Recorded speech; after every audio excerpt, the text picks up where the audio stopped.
the price is $300,000. This is the image of wealth, and this is the exact philosophy behind everything I built.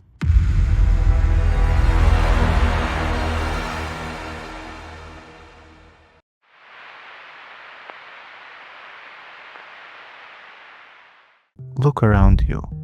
If you walk through any big city today, you will see a strange illusion. People wear jackets covered in huge logos. They wear oversized designer belts, flashy sneakers, and bags that speaks the brand name from across the street. And society has been taught to look at that and think wealth. What you're seeing is only the surface. There's more than meets the eye. And what looks like wealth is often just a signal.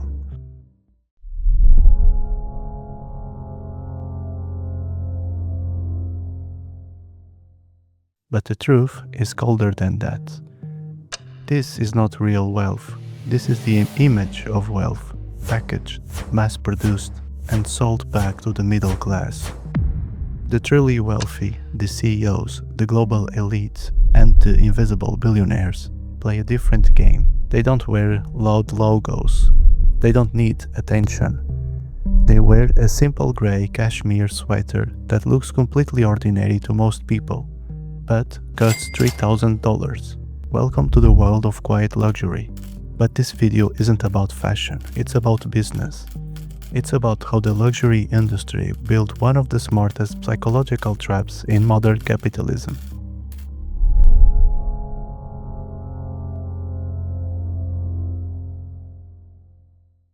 It's about perception, scarcity, and status that can literally print money.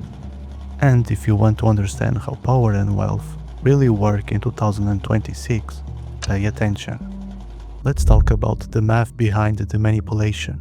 In a normal business, you make a product, you calculate the costs of the materials, add labor, add a fair profit margin, and then you sell it.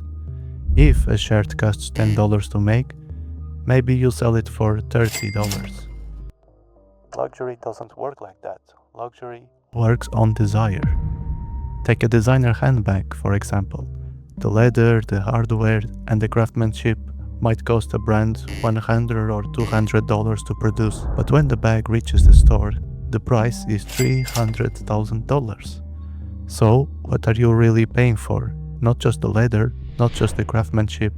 You're paying for the status, you're paying for the feeling of exclusivity, you're paying for being a social shield.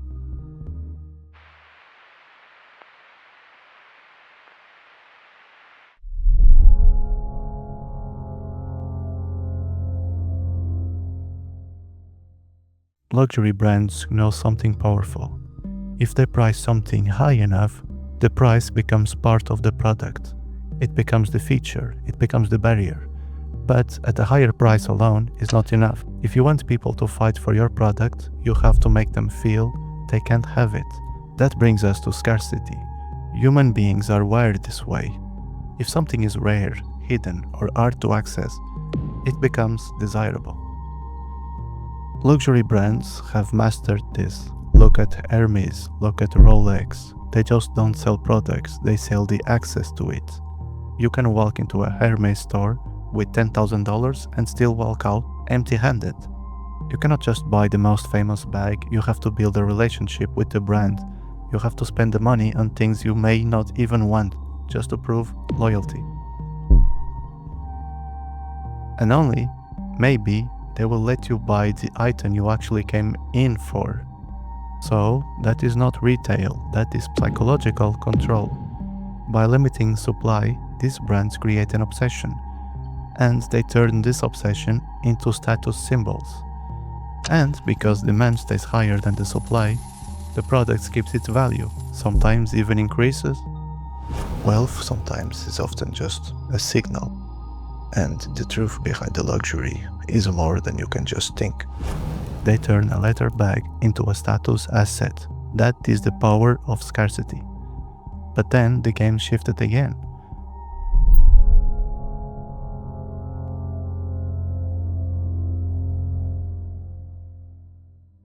Once too many people start buying loud designer items to look rich, the rich got tired of it. When everyone can buy a Gucci belt on credit, it stops feel exclusive. It stops signaling status. It starts signaling effort. So the elite moved on. They went to one higher level, quieter, harder to copy. That is why the quiet luxury comes in. Brands like Loro Piana and Brunello Cucinelli don't rely on loud marketing. They sell rare materials, refined cuts, and extreme restraints. A plain coat can cost about $20,000. No giant logo, no loud branding. To most people, it's just a simple coat. But to people that actually know it, it says everything. It's a silent code. It's a private signal. A language for people who don't need to prove anything to strangers online. They pay more to be invisible to the masses and instantly recognized by the right people. So, why does this matter to you? Because the real lesson here is not the fashion, it's the leverage. The same mechanics that power luxury brands bring: attention, perception, scarcity, and positioning. These are the same mechanics that build wealth online.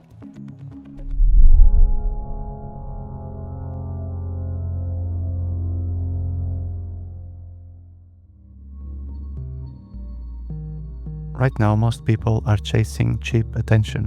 They post generic content, they fight for scraps, they beg for views.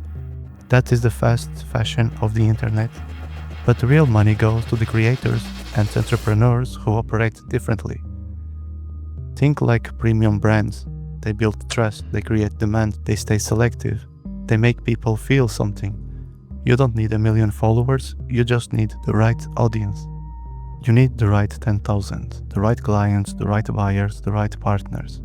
To get that, you cannot be common. You cannot be noisy and desperate. You have to look premium, you have to sound clear, and you have to make your work feel intentional. Your editing, your storytelling, your entire digital presence has to signal authority.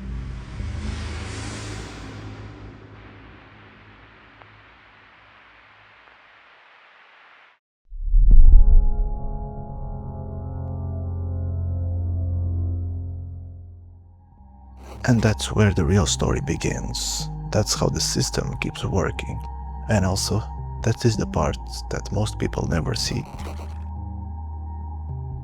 When you control attention at a premium level, you can control your own price. You stop trading time for pennies. You start building something real. This is a blueprint. This is a lesson. And this is the exact philosophy behind everything I build. I don't rely on cheap tricks. I rely on systems, I rely on retention, I rely on quality. You're watching the blueprints in real life. Subscribe, and I'll see you on the next one.